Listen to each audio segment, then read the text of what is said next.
So today we're going to talk about 3 types of leadership. And so what does that mean? Leadership simply means that you're going to lead people and you're going to develop people into their maximum potential.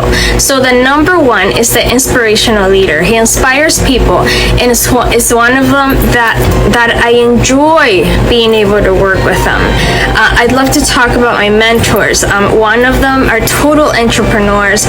They are humanitarians, and I love these type of leaders. I've had many in my personal organizations and my father's organizations, and they are the people who leave you inspired. And at the end, once again, leadership is simply building people. That's all. Number 2 is the type of leader which is called the technical leader. Many of us start this way. They are wonderful people to work with. They have a great method and technique of being able to lead. They don't give up. They're relentless. She was detailed and very much a perfectionist. She was the total opposite of me at the time. She pulled the perfectionist out of me and enlarged my vision beyond anything imaginable.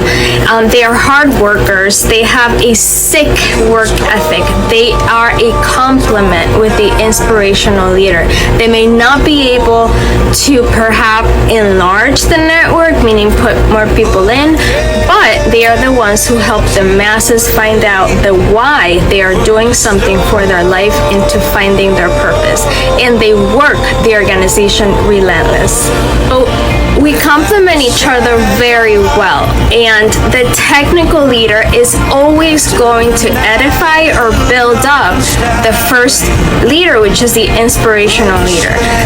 They are constant in this action, not because they're super important, but because they need a sense of belonging. They have a wonderful self-esteem and know how to edify well.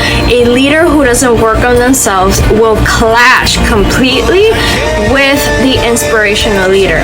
Once they decide to separate from their leaders, they feel as they are robbed by the spotlight, which is a true mistake due to losing their organizations. They were inspired by the inspirational leader, which is the first leader. When they understand that they have to grow, they become inspiration. They understand that they have to grow and they leave. It's not necessarily a tragedy. When a leader leaves, my mentors comment on the fact that they may need to mature since each leader has a creative part in the team. The point is to work together, blend together, and be a team. They all work together and they could develop a mature sense of leadership.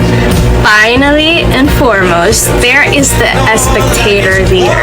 In business, they begin with trashing a business, and I personally like to call these people business trolls. They badmouth the business so the stocks fall, and then they buy the organization for a much cheaper price at a very inexpensive price. When this happens, this leader earns a lot of money. There is a wonderful book which I totally recommend, and it's written by Jordan B. Peterson, and it talks about this matter. It talks about when we are children, we have to grow up to signal or pinpoint something that we could truly learn to have attention. This leader constantly seeks for attention by lowering the value of other leaders. They truly believe that this is how they increment their own value. They are constantly criticizing. You know these leaders. They de-edify all the time, constantly trying to damage other people's organizations by being by putting everybody down. They do not have a friendly manner, but in fact they destroy other people's businesses. They attempt to criticize all the leadership, and sadly they do not any value whatsoever to the table. I had a cat named Blondie. He would meow constantly to the point that when I received phone calls, all they heard was meowing, seeking for attention. Our dog would also bark and bark and bark along them. Blondie was the leader, believe it or not. But when anyone left the house, this cat would hide. And you would find them hiding trembling under the sofa or in a hiding spot. The dog, however, would come and welcome you, give you kisses, and be adorable. Normally, the people with this attitude have many, many, many fears. They don't feel that they have a professional value in the organization. They constantly criticize negatively people, and they feel like they're not shining and they're not in the spotlight. They are extremely troubling. These leaders criticize negatively all the time, and it is extremely troubling. They want to constantly be in the spotlight, and they don't always shine necessarily. The first leader works to providing a service. Number 3 works well because they need to be edified and recognized publicly. Now, let's not make the mistake in leadership. We are indeed building a society. That's the whole meaning of leadership. This society is a result that what we bring to the table has to be extremely important.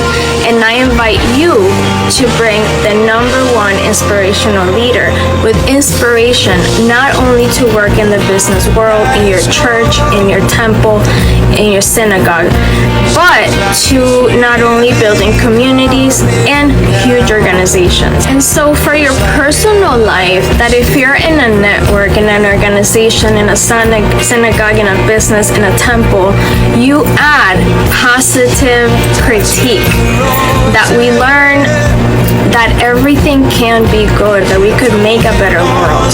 There are people who are paid to de-edify and critique, and unfortunately, it has become a huge culture. This culture does not help anybody. In fact, it's destroying our society. So finally, I want to invite you to work within yourself and become the number 1 leader. So you are inspired to do what you want in your home, and that you inspire in your place of work or network. So there are 3 types of leadership which we have learned and taught us to contribute in these 3 types of leadership. So you become the number 1 leader. Mwah.